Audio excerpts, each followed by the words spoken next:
પીવો હોય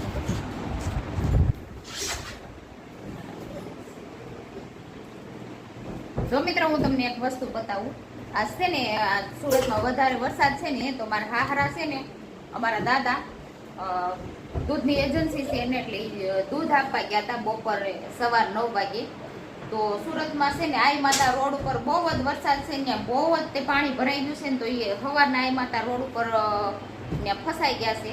અને અમારા જેલીબેને છે ને આપણે અમારા દાદાને ફોન કરીને પૂછ્યું ને કે દાદા તમે ક્યાં ફસાણા, ઘરે કેમ ન આવ્યા? નકર બપોર 2:30 વાગે ઘરે વહી આવે તો હજી આવ્યા નથી, ત્યાંથી નીકળાય એવી પોઝિશન જ નથી તો એ કઈ રીતે આવે એમ.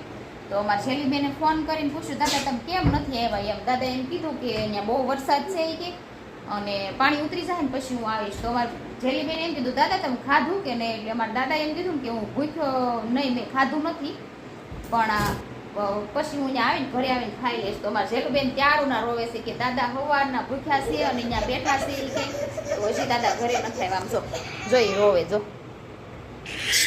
હઈ આમ મારા સામું જોતો આમ જોતો શું કામ રોશો હે? શું કામ રોશો?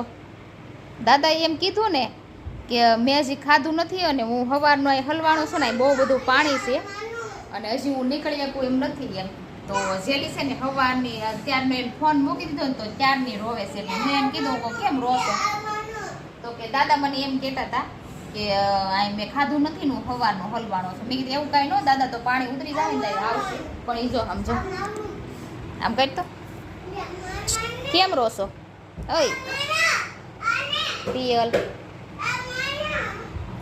આમ કરતો એ તો દાદા તો આખડે આવી જાય બેટા, પાણી ઉતરી જાય ને એટલે દાદા પાણી ઉતરી જાય ને એટલે આખડે આવી જાય. હો એમાં કાંઈ રોવાનું ન હોય ને.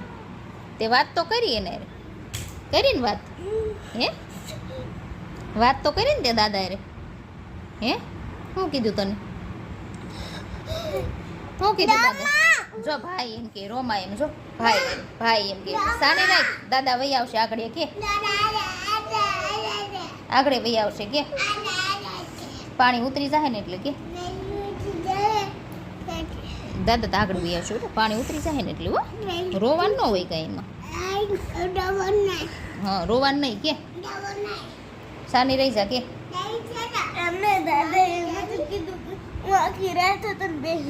આખી રાત ને બેહીશ એમ. ઈ તો દાદા કે ખાલી તને ખોટું ખીજવા હાટું કીધું હોય. આખી રાત થોડા અહીંયા બેહે, પાણી ઉતરી જાય એટલે આવી જાય. દાદા આખી રાત થોડા અહીંયા બેહે.